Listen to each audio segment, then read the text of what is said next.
폭풍우 속을 지나갈 때라는 제목으로 예레미야가 3장 17절에서부터 33절에 있는 말씀을 생각해 보려고 합니다. 다 같이 33절에 있는 말씀을 우리 같이 한 목소리로 다시 한번 합독을 했으면 좋겠습니다. 33절 말씀을 다시 한번 우리 같이 합독합니다. 주께서 인생으로 고생하게 하시며 근심하게 하심은 고침이 되십니다. 아멘. 최근에 미국에서 중서부 지역에 또 토네이도가 지나가서요, 아주 지역이 쑥대밭이 됐다고 기사에 나오더라고요. 그런데 거기서 가만히 보게 되면 우리나라 같으면, 또 우리 고국 같으면 한번 큰 재앙이 일어나면 나라가 뒤 흔드는 것 같이 보이는데, 아무래도 대륙에 있는 그 사람들은 그런 게 별로 느껴지지 않는 것 같더라고요. 무너지면 또 될 거라고, 무너지면 또 세우더라고요. 우리가 살아가면서 인생이 이렇게 다 평탄한다라고 하면 얼마나 좋겠습니까? 근데 이 평탄한 삶만이 아니라 때로는 어렵고 힘든 일이 있지 않습니까? 그래서 사람들이 이야기할 때 우리 인생에는 세 가지 폭풍우를 만난다고 이야기하죠. 가장 먼저는 자신의 잘못으로 인해서 찾아오는 폭풍우가 있다는 것입니다. 증권에 투자했다가 자기 실수하면 한순간에 몇만 불, 몇십만 불 날려가지 않습니까? 부동산에 투자했는데 여러 가지 자기의 실수로 인해서 찾아오는 폭풍우가 있습니다. 성경에 보게 되면 삼손과 같은 사람 아닙니까? 하나님이 분명히 나신으로 정해주셨는데 그 모든 것들을 스스로 다 잊어버리고 마지막에는 인생의 최악의 순간을 맞았던 삼손. 두 번째는 하나님께서 특별한 목적으로 우리에게 폭풍우를 허락하실 때가 있다는 것이죠. 성경을 통해서 보게 되면 갈릴리 바닷가에서 예수님이 주무셨을 때 제자들이 큰 노래 놀래서 주님을 깨우시지 않았습니까? 또 예수님께서 잠잠하라 라고 이야기했던 것 기억하시죠? 예수님께서는 이 제자들에게 뭔가 보여주시기 위해서, 깨닫게 하시기 위해서 이런 폭풍우를 주시듯이 우리 인생에도 특별한 목적으로 하나님이 폭풍우를 허락하실 때가 있습니다. 세 번째는 우리 인생에 찾아오는 폭풍우가 남의 잘못으로 인해서 오는 폭풍우가 있잖아요. 다리를 건너고 있는데 갑자기 다리가 끊겨져가지고 떨어졌던 성수대교 같은 거. 백화점에 들어가서 쇼핑을 하러 오늘 오래간만에 생일선물 사러 갔는데 백화점이 무너져버렸던 삼풍 백화점. 나라의 전력을 보강하기 위해서 그렇게 우리가 수고해서 했는데 갑자기 터져버린 일본의 원자력 발전소 같은 것들 생각해보면 이게 남의 잘못 때문에 다가오는 폭풍우와 같은 순간이 있습니다. 그런데 더 힘든 건 뭐냐면 이 세 가지가 복합적으로 몰려올 때입니다. 하나님의 특별한 뜻도 계실 것이고 또 나의 실수도 있었을 것이고 다른 사람의 실수도 있었는데 이 모든 것들이 복합적으로 우리에게 달려오는 폭풍우와 같은 순간도 분명히 있을 겁니다. 그런데 이런 폭풍우의 순간이 올 때에 오늘 예레미야가 3장 33절에 있는 말씀처럼 우리가 고생도 있고 근심도 있고 걱정도 있는데 하나님은 그런 모든 것들을 허락하시는 것이 자신의 본심이 아니다. 이 말씀이 우리에게 위로가 됐으면 좋겠습니다. 우리의 삶 가운데 어려움과 폭풍우 같은 순간이 지나갈 때 우리 교회에, 우리 지역에, 우리나라에 어려움이 있을 때에 우리가 생각해야 될 것은 무엇인가 하면 좌절하는 모습이 아니라 회복하는 모습입니다. 또 우리가 낭망하는 모습이 아니라 소망을 갖는 모습입니다. 그래서 오늘 예레미야 이 선지자의 모습을 통해서 폭풍을 속을 지나갈 때 하나님은 우리를 어떻게 넉넉하게 이기게 하시는가 생각해 보려고 합니다. 예레미야 선지자는 하나님의 부름받은 선지자지 않습니까? 부름받은 선지자의 역할은 말씀을 선포하는 거거든요. 이스라엘 백성들에게 선포를 합니다. 너희들이 하나님을 배반했다. 너희들이 하나님의 말씀을 따르지 않았기 때문에 이제 하나님이 너희를 치실 것이다. 그러면서 선포를 했어요. 담대한 마음을 가지고 하나님의 말씀을 받은 자로서 선포를 했습니다. 근데 문제는 어디서 오냐면 선포를 해서 하나님의 진노가 이스라엘 백성들에게 임했는데 요 선지자만 빼놓고 나머지 이스라엘 백성들에게 재앙이 닥쳤으면 괜찮은데 이 선지자들까지도 이 예레미야까지도 그 환난과 역경의 폭풍우 속에 자기가 선포해놓고 자기가 들어간 겁니다. 그 삶의 현장에 자기가 있게 된 겁니다. 그리고 자기 눈으로 정죄했던, 벌했던, 하나님의 말씀을 대언했던 백성들의 모습을 자기 삶 가운데 느끼게 되고 겪게 되고 같이 동참하게 됩니다. 그러면서 느끼는 것 중에 이 폭풍 속을 지나갈 때 좌절하고 낭망했던 이 예레미야가 어떻게 하나님 앞에서 회복되고 이 어두운 시기를 신앙으로 이겨나갔는지가 오늘 본문에 나온다는 것이죠. 하나님 말씀을 대언했는데, 선포했는데 막상 이스라엘 자기 백성들이 이방인의 손에 죽어갑니다. 예루살렘 성이 무너집니다. 자기 친구들, 친지들이 포로로 잡혀갑니다. 더군다나 3년 이상의 기간 동안에 기근이 이스라엘 백성들에게 다가옵니다. 먹지 못해 죽어가는 백성들, 또 고통 가운데 죽어가는 사람들을 보면서 예레미야 심장이 어떤 마음이었겠습니까? 내가 하나님 말씀을 선포했는데, 내가 저주의 말을 했는데 어떻게 내가 보는 이 세상 속에서 이런 어려움이 있을까? 예레미야가 오늘 본문이 나와 있는 이 3장 1절과 2절을 보게 되면 이 예레미야는 이렇게 기록합니다. 여호와의 노하심으로 인하여 고난당하는 자가 외로다. 나를 이끌어 암흑에 행하고 광명에 행치 않게 하셨으니, 자기가 말씀을 선포해놓고서는 자기도 그 광경을 보고 그 어려움 속에 있을 때에 고난당하는 자가 바로 나다. 내가 말해놓고 내가 대언해놓고 나 또한 이 모습을 보게 되는 어려움이 있구나. 3절에 보게 되니까 종일토록 나를 돌이켜 자주자주 나를 치시는도다. 얼마나 그 보는 고통과 광경을 보면서 자기 스스로를 갖다가 하나님 치신다라고 이야기하겠습니다. 4절 말씀을 보니까 나의 팔과 가죽을 쇠하게 하시며 나의 뼈를 꺾으셨다. 고통에 대한 이 잔혹함이 얼마나 없다는 거예요. 뼈 부러지면 얼마나 아파요. 상처만 당해도 얼마나 아픕니까? 빈것만 해도 얼마나 아픕니까? 그런데 나의 팔과 가죽을 쇠하게 하시며 먹지 못해 근심하는 모습이 있지 않습니까? 그런데 뼈를 꺾으셨다. 8절에 보게 되니까 내가 부르시도 도움을 청하나 내 기도를 물리치시며, 아니 선지자로서 말씀을 전하고 난 다음에 하나님 앞에 다시 대언하기 위해서 백성을 살려주십시오. 하나님 진노를 거둬주십시오. 우리 백성들 보십시오 라고 할 때마다 하나님이 기도를 안 들어주시는 것 어떤 모습이 있을 때, 그리고 17절에 가서는 주께서 내 심령으로 평강을 멀리 떠나게 하셨다는 그런 고백을 하는 것을 이 예레미야가 합니다. 내가 목을 잊어버렸다. 18절에 가서 뭐라고 이야기합니까? 몸부림치면 칠수록 자꾸 절망의 속으로 빠져들어가는 자기의 모습을 보면서 스스로 이르기를 나의 힘과 여호와에 대한 소망이 끊어졌다 라고 이야기합니다. 사랑하는 여러분, 폭풍우 속과 같은 어려움이 우리에게 밀어닥치면 이런 모습이 있지 않습니까? 내 살과 내 가죽이 말라지는 것 같고요, 뼈가 꺾어지는 고통이 있는 것 같고요, 기도해도 응답이 없고요, 몸부림치면 칠수록 자꾸만 노력하면 노력할수록 자꾸만 낭망하고 좌절하고 보이지 않는 길, 이런 거 할 때마다 여러분 어떤 느낌이 있으십니까? 우리 예배 가운데 참석하신 모든 분들이 하나님이 몰아쳐주시는 폭풍과 같은 상황 속에서 내 잘못도 아닌데, 남 때문에, 내 실수인데 하나님의 뜻인가? 여러 가지 복합적인 폭풍우들이 우리의 삶 가운데 몰려친다면 저와 여러분 어떻게 하시겠습니까? 하나님은 포기하지 않기를 원하십니다. 하나님은 우리에게 우리가 할 수 있는 일이 무엇인가를 알려주시기 위해서 오늘 예레미야가 3장 17절부터 37절에 있는 말씀을 가지고 혹여나 지금 어려움이 계시고요, 좌절이 계시고요, 또 어려운 가운데서 더 어려움이 몰아쳐온 것 상황과 같은 그 해결할 수 없는 폭풍과 같은 상황이 있을 때에 오늘 말씀을 통해서 저와 여러분이 좀 힘을 얻었으면 좋겠습니다. 예레미야 선지자가 인생이 바닥에 내려갈 만큼 이 어려움이 몰려왔을 때 깨달은 것은 무엇인가 하면요, 보이지 않는 하나님, 멀리 떨어져 계신 하나님과 같은 그런 먼 하나님이 아니라 오늘 나와 함께 하시는 하나님, 오늘도 나와 동행하시는 하나님, 나를 지켜주시는 하나님에 대해서 고백했다는 겁니다. 21절에 이렇게 이야기를 하거든요. 이것을 내가 내 마음에 담아두었더니 그것이 오히려 나의 소망이 있음을 그가 깨닫게 되었다라는 그런 고백을 합니다. 이것을 내 마음에 담아두었다. 도대체 이것이 뭔지 우리가 한번 생각해봐야 되는 거 아니겠습니까? 그런데 성경 해석자들은 바로 이것이라는 것이 예레미야가 가지고 있는 신학이다, 신학이다, 복음이다, 본질이다 라는 걸 이야기합니다. 뭐에 대한 본질입니까? 예언자로서, 대언자로서, 선지자로서 무엇이 이 사람이 가져야 될 본질이고, 무엇이 이 사람이 전해야 될 복음이고, 무엇이 이 사람이 바라봐야 될 소망이 있습니까?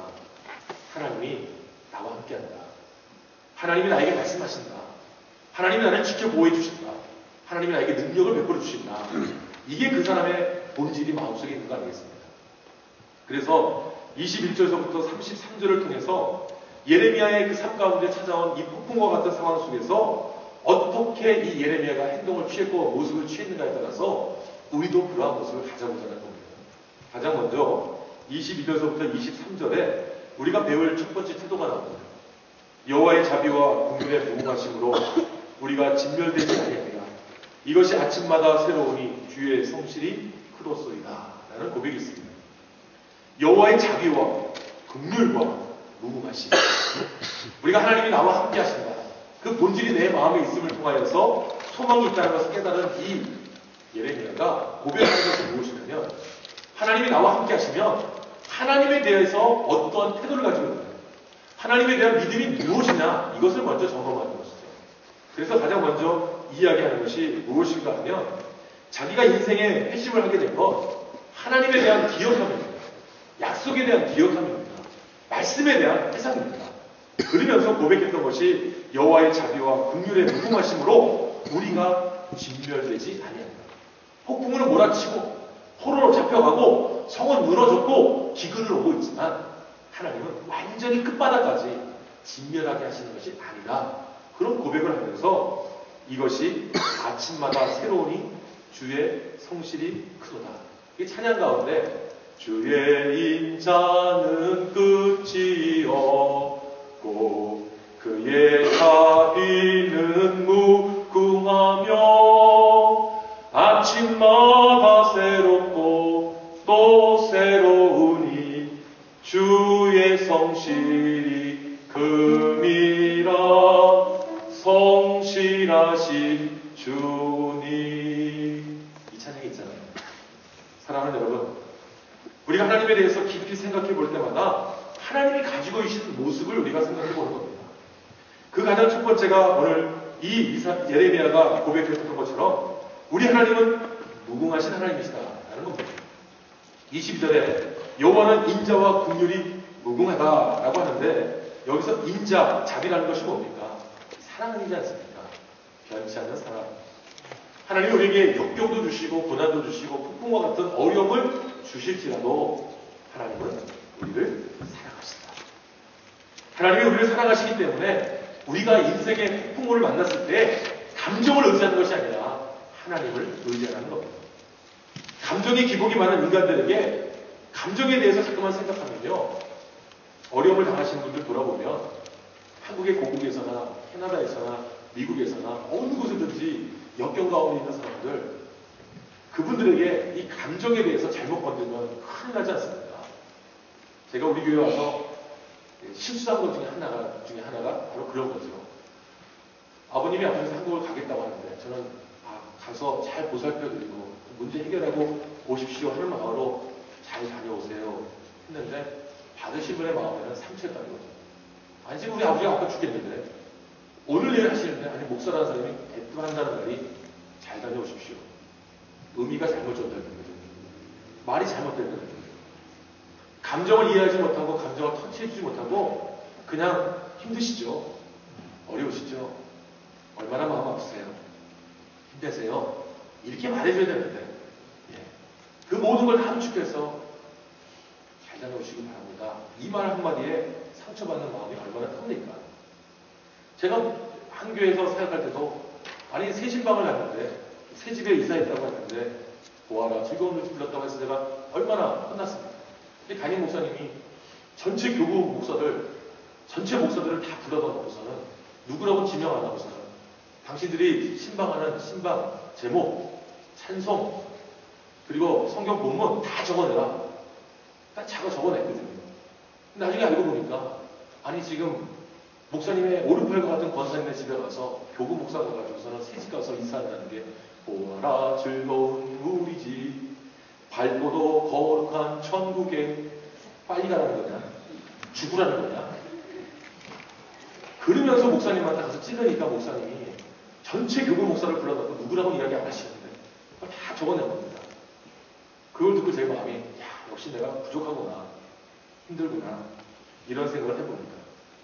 근데 사랑하는 여러분, 하나님은요 이 감정에 움직이신 분이 아니잖아요. 하나님은 사랑의 하나님으로 이 감정의 모든 것을 개별하시잖아요.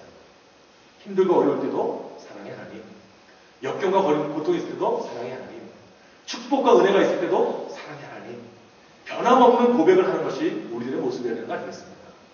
두 번째, 오늘 또 이 예레미야가 가진 태도는 주의 긍휼은 무궁하시다. 여호와의 긍휼이 무궁하시다라고 할 때 이 긍휼이 뭡니까? 긍휼. 우리가 긍휼 사역이라고 이야기하는데 영어로는 컴패션을 이야기하지 않습니다. 그런데 이 컴패션이 뭡니까? 불쌍히 여긴다는 겁니다. 같이 고통에 동참한다는 겁니다. 한국에서는 뭐 차인표, 주영훈 뭐 이런 사람들이 컴패션이라고 하는 밴드를 만들었어요. 그래서 어려운 사람들, 힘든 사람들 돕자 이러면서 이 컴패션 이렇게 이야기하잖아요. 하나님께서는 이 긍휼하신 하나님이시다. 이 말이 뭡니까? 우리의 아픔을 하시고 우리의 고통을 하신 하나님이기 때문에 우리를 진멸하지 아니하시고 라고 하는 이 예레미야 애가의 고백이 있지 않습니까? 그러니까 우리가 하나님에 대해서 믿을 때는 하나님은 사랑의 하나님이시고 하나님은 긍휼의 하나님이시다는 것을 우리가 고통이 있을 때마다, 역경이 있을 때마다 고백하는 겁니다. 그리고 하나님을 의지하는 겁니다. 사랑하는 여러분, 예레미야가 나의 하나님은 저주의 하나님이 아니라 진노의 하나님이 아니라 분노의 하나님이 아니라 하나님은 나를 사랑하시고 비록 내가 어려움과 고통과 폭풍과 같은 상황 속에 있을지라도 나를 사랑해 주시고 나의 아픔을 아시고 나와 함께 하시기를 원하시는 하나님이야 라는 그 고백을 한 거 아니겠습니까? 이 성경의 110편, 147편 3절과 4절에 보면 상심한 자를 고치시며 저희 상처를 싸매시는도다. 저가 별의 수요를 계수하시고 저희를 다 이름대로 부르시는도다 라는 고백이 있습니다. 하나님이 이미 우리를 다 아시기 때문에요. 우리 상처를 싸매주신 것도 하나님이시고 별들의 이름을 다 하나씩 아는 것처럼 우리 이름을 하나하나를 다 아신다는 것이죠. 이스라엘 백성들이 하나님의 진노를 받아서 폭풍 속에 있는 것 같이 보이지만 하나님은 사랑의 하나님이기 때문에 깨달아라. 인정해라. 하나님을 의지해라. 하나님 앞에 나와라. 이것을 원하시는 거 아니겠습니까? 또 고통과 역경이 가운데 있는 것을 아시기 때문에 진멸하지 않으시고 아시는 고통을 아시고 그 슬픔을 아시고 애통도 하시면서 좀만 더 견뎌봐. 좀만 더 참아봐. 그래, 내가 너와 함께하는 거 아니? 이렇게 말씀하시는 거 아니겠느냐? 이 말씀입니다. 삼풍백화점이 무너졌을 때요. 삼풍백화점이 무너지고 난 다음에 장마가 지나갔거든요. 그 사람들이요, 막 원망했습니다. 사람을 지금 구하려고 벽돌 틈을 막 훔치고 있고 지금 이 무차기들이 가가지고서 지금 조심조심 저렇게 옮기는데 왜 하필이면 비가 오냐? 사람들이 막 원망했거든요. 그런데 며칠 지나서 이제 생존자들이 나오기 시작할 때 그 사람들이 고백한 게 무슨 고백이었냐면 먼지가 자욱하고 어둠이 있는 그곳에서 자기가 살아날 수 있었던 것은 어디서 흘러내려오는 물을 연명하면서 자기가 살아났다는 이야기합니다. 우리가 생각할 때는 야, 이런 고난이 어딨어? 역경이 어딨어? 폭풍우가 어딨어? 라고 하지만 하나님의 섭리는 우리가 알지 못하는 거 아니겠습니까? 그러니까 우리가 고백할 수 있는 것은 하나님은 자비와 긍휼이 무궁하신 하나님이야. 이것만 인정할 수 있다면 어떤 폭풍우가 와도 어떤 어려움이 와도 우리가 이겨나갈 수 있는데 이것을 못하는 거 아니겠습니까? 사랑하는 여러분, 예레미야가 세 번째로 기억했던 것은 어떤 모습이냐면 주는 성실하시다라는 고백이었습니다. 23절에 보니까 이것들이 아침마다 새로우니 주의 성실이 크로스다. 주의 성실. 영어로 말하면 페이스프리드거든요. 신뢰할 수 있는, 약속을 지킬 수 있는, 지키시는 하나님. 하나님이 이스라엘 백성들을 택하셨잖아요. 하나님의 백성이랑 인쳐셨잖아요. 때로는 폭풍우를, 때로는 환란을, 때로는 피비린내 나는 일들을, 때로는 포로 생활들을 하나님 허락하셨지만 역사를 통해서 지금까지 하나님이 이스라엘 백성들을 진멸 안 하셨습니다. 나라가 없이 세계에 도초에 떠다니고 있을 때도 2차 세계대전이 끝나고 나서 예루살렘에 이스라엘에 조그만 땅을 주면서 이 이스라엘 백성들을 모으신 데까지도 많은 사람들 좌절했습니다. 왜 그렇습니까? 하나님은 약속을 지키신 하나님입니다. 이스라엘 백성에게는 이 믿음이 있었거든요. 우리가 그런 믿음을 가져야 되는 거 아닙니까? 하나님은 사랑의 하나님이시다. 하나님은 우리를 긍휼히 여기신 하나님이시다. 하나님은 약속을 지켜주시는 하나님이다. 이것만 믿으면 어떤 고난과 역경이 와도 이겨나갈 수 있는데 이 약속을 지키지 못하는 우리가 문제 아니겠습니까? 히브리서 13장 5절에 보게 되면 내가 과연 너희를 버리지 아니하고 과연 너희를 떠나지 아니하리라. 이게 하나님의 약속이었거든요. 사랑하는 여러분, 문제가 몰려올 때 우리가 이 약속을 붙잡는 겁니다. 하나님은 나를 버리지 버리지 않으셔. 하나님 나와 함께 하셔. 주는 자비하시고, 주는 긍휼이 많으시고, 주는 성실하신 하나님이십니다. 이런 고백을 우리가 하면 폭풍과 같은 어려움이 올 때 이겨나갈 수 있는 거 아니겠습니까? 먼저 근심하고 먼저 걱정하니까 이게 어려움이 생기는 겁니다. 두 번째는 이 예레미야가 가졌던 태도를 보니까 24절서부터 26절에 이런 말씀이 있습니다. 내 심령이 이르기를 여호와는 나의 기업이시니 그러므로 내가 저를 바라리라 하도다. 기다리는 자에게나 구하는 영혼에게 여호와는 선하시도다. 사람이 여호와의 구원을 바라고 잠잠히 기다림이 좋도다. 첫 번째는 하나님에 대해서 인정한 거잖아요. 자비하시고 긍휼이 많으시고 신실하신 분이시다. 이걸 믿고 이 확신을 가지니까 두 번째 태도는 뭐냐면 기다린다는 겁니다. 예레미야가 하나님을 온전히 자기 마음에 모시니까 하나님이 역사하실 때까지 기다리는 겁니다. 지금 눈에는 동료들이, 백성들이 고난당하고 역경당하고 기근과 어려움 속에 있지만 하나님이 반드시 역사하실 거야. 그 순간, 그 시간을 기다리는 겁니다. 하나님이 원하시는 것이 바로 그거거든요. 우리가 기다리기를 원하는 겁니다. 하나님의 역사를 바라보면서 끝까지 참고 인내하며 기다리기를 하나님이 원하시는 거 아니겠습니까? 예레미야서 24장 25절에 그 기다림이라는 의미가 무엇이냐? 우리는 그러면 가만히 있자. 아무것도 하지 않고 답이 올 때까지 기다리자. 우리 공공기관에 가면 왜 이렇게 기다리게 하는지요? 뭐 번호 하나 바꾸도요. 은행 가서 기다리는 거 정말 힘듭니다. 불러줄 때까지, 번호가 띵동 할 때까지 가만히 있는 거예요. 그리고 번호 놓치면 긴장하잖아요. 왜 몰라? 그거 못 들었어? 하면서 막 이야기하지 않습니까? 여기서 기다린다는 것은 가만히 있으라는 게 아니거든요. 환난과 폭풍이 올 때에 기다리라는 것은 오늘 구체적으로 예레미야에게 하나님 말씀하시는 이 기다림의 중요함이 무엇이냐? 하나님 앞에 온전히 맡기라는 겁니다. 맡길 수 있어야 된다.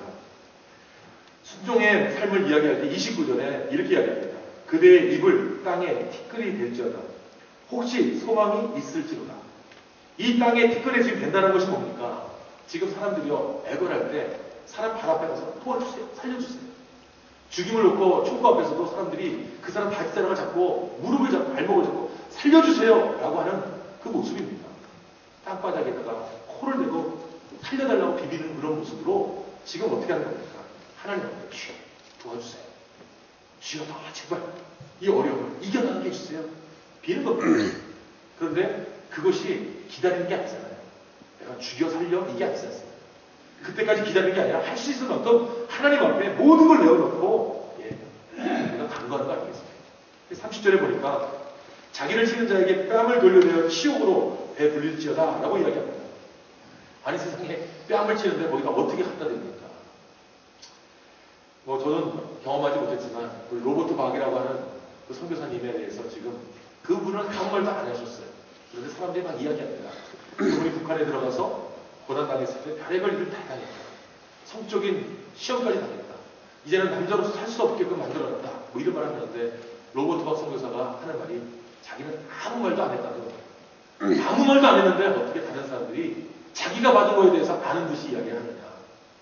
그럼에도 불구하고 자기는 나가서 복음을 증거하기 위해서 한국에 가서 지금 중국 대사관, 한국에 가서 다른 열방에 가서 막 선포하는 게 뭡니까? 미친 듯이 지금 북한의 사람들이 죽어갑니다. 어려워합니다라고 하면서 아니 태어나지도 않은 것이고 자기는 미국 사람인데 미국 자녀인데 미친 듯이 지금 사람들이 좀 미쳤다.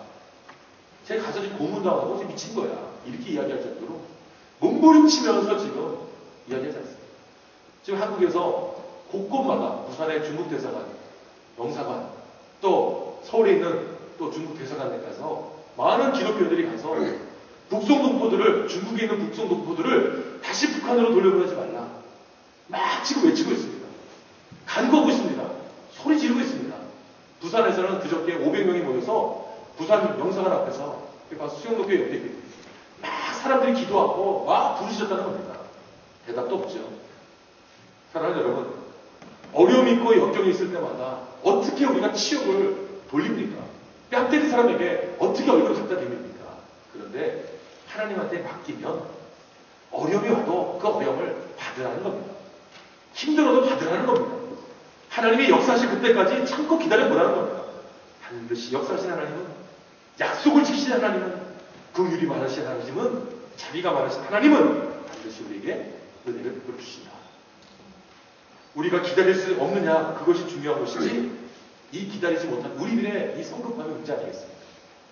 오늘 27절에서부터 28절에 보니까 사람이 젊었을 때 멍에를 메는 것이 좋으니 혼자 앉아서 잠잠할 것은 주께서 그것을 메우셨습니다. 이 뭐 젊은 사람이 힘든 일 다 하는 게 아니고요. 우리가 어떤 멍에를 메든지 잠잠하게 해야 될 것이 뭡니까? 기도하라는 겁니다. 기다리라는 겁니다. 하나님의 뜻을 구하라는 겁니다. 이것조차도 하나님이 우리에게 내이셨다. 짊어져라.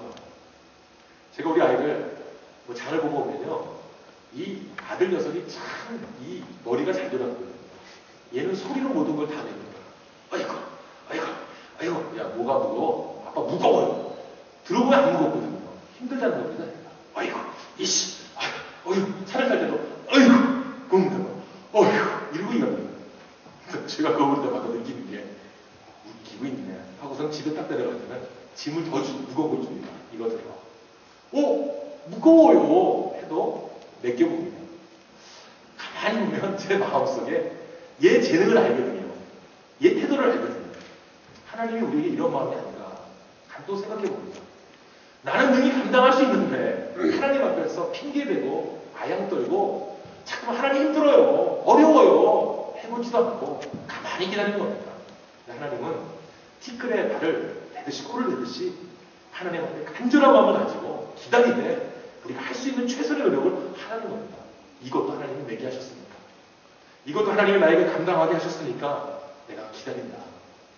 오늘 본문을 보게 되면 이 기다릴 때 우리에게 주는 교훈이 있습니다. 가장 큰 것은 뭐냐면 이 하나님이 우리에게 폭풍우 속에서 기다리게 하신 이유는 긍정의 열매를 맺도록 하기 위해서 하나님께서 우리에게 이 폭풍우를 허락하신다는 겁니다. 그래서 우리가 27절에 멍에를 메는 것이 좋으니 주께서 그것을 우리에게 내주셨다라는 말씀이 있다는 것이죠. 세상에 우연이라는 게 없는 겁니다.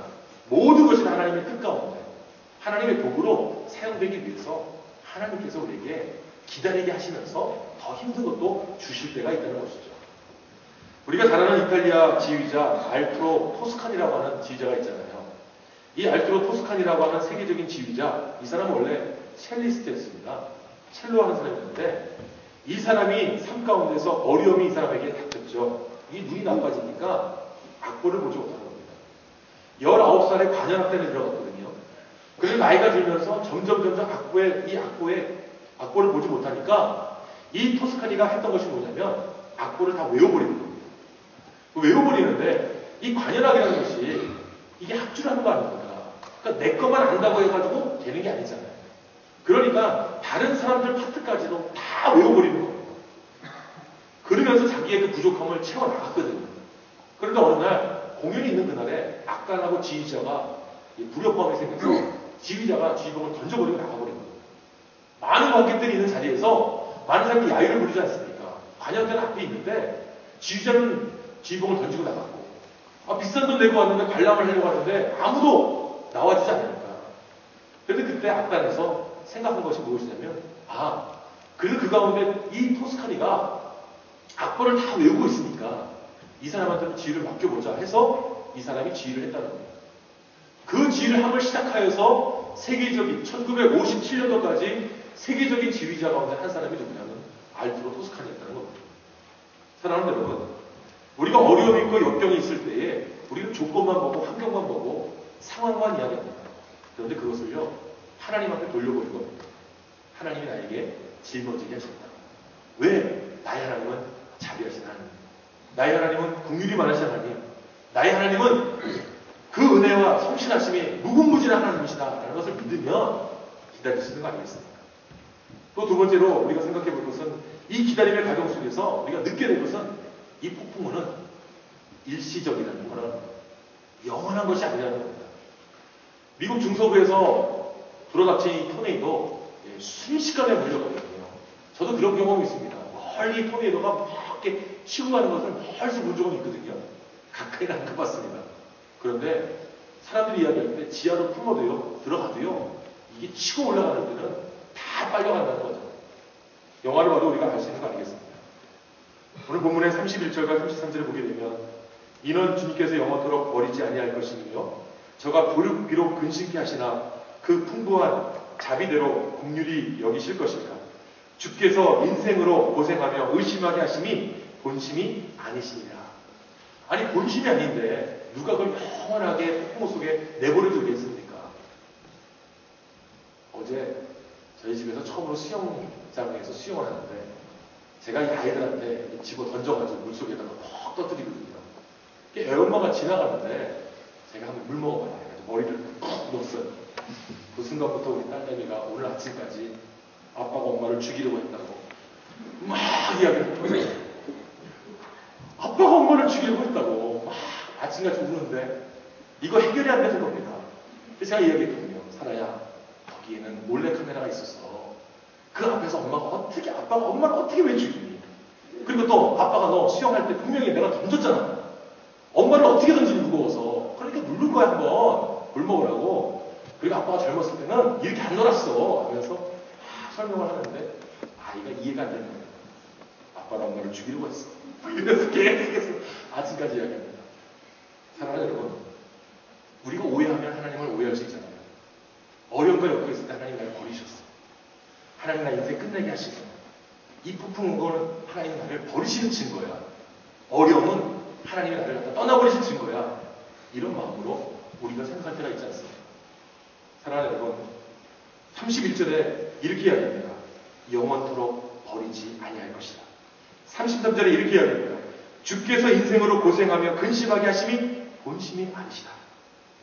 32절에 가서 보면 저가 비록 근심케 하시나 그 풍부한 자비대로 긍휼히 여길 것이다.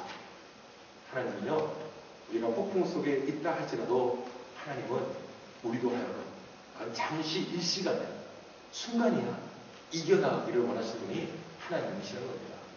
그렇다면 우리가 어떻게 이겨나가야 될까요? 아까 우리가 고백했던 것처럼 땅끝에 이 티끌을 대는 것처럼 우리가 하나님 앞에 간절히 기도함으로 이겨나가야 되지 않겠습니까? 주는 자비하신 분이십니다. 긍휼이 많으신 분이십니다. 신실하신 분이십니다. 내가 약속을 믿고 하나님 앞에 기다리지만 간구합니다. 주여 도와달라. 백악관을 기도실로 바꾼 링컨이라고 하는 책이 있지 않습니까? 우리 장광 목사님이 쓴 책을 보면 이 지금 링컨이 얼마나 기도를 열심히 했으면 항상 링컨이 기도하고 있던 자리는 이 카펫이 다 찢어질 정도로 그 카펫까지 붙잡으면서 기도를 했다는 거죠. 그 백악관에 있던 참모들이 어느 날 한순간에 이 링컨한테 사임서를 이야기했을 때 링컨이 그 사임서를 받았지만 그는 기도실에 들어가서 이 땅바닥에는 카펫이 뚫어질 만큼 간절히 하나님 앞에 기도를 했다는 겁니다. 그 모습을 보면서 저는 오늘 예레미야 애가의 모습을 봅니다. 하나님이 폭풍과 같이 눈에 보이는 어려움과 환경이 있다 할지라도 하나님의 약속을 의지하시면서 주님은 자비하시고 긍휼이 많으시고 신실하신 하나님이다. 이 순간은 짧은 거야. 하나님 앞에 나는 기도하면서 기다리면서 최선을 다해야지 라고 할 때 사랑하는 여러분 어떻게 되겠습니까? 요한복음 16장 24절에 너희가 나의 이름으로 아무것도 구하지 아니하였으나 구하라. 그리하면 받으리니 너희 기쁨이 충만하다. 폭풍과 있을 때에 하나님의 약속을 지키면서 의지하시면서 하나님의 그 순간은 어렵지 않습니다. 그 순간은 짧습니다. 내가 하나님 앞에 구합니다. 나의 기쁨이 충만할 때까지 구하겠습니다. 이런 마음을 가지시고요. 어려움과 역경이 있을 때 우리 자신을 돌아보면 좋겠습니다. 교회를 돌아봤으면 좋겠습니다. 한국교회, 이민교회, 세상에 있는 교회를 돌아봤으면 좋겠습니다. 열방을 돌아봤으면 좋겠습니다. 얼마나 견고한 짐들이 우리를 무너뜨리려고 하는 것이 많은지. 그럴 때마다 주님은 자비하신 분이다. 긍휼이 많으십니다. 주님은 신실하신 분이십니다. 나는 주님을 바라보면서 나아갑니다. 이런 고백을 하며 폭풍우를 이겨나가시는 저와 여러분이 되시기를 예수님의 이름으로 부탁드립니다. 기도하겠습니다.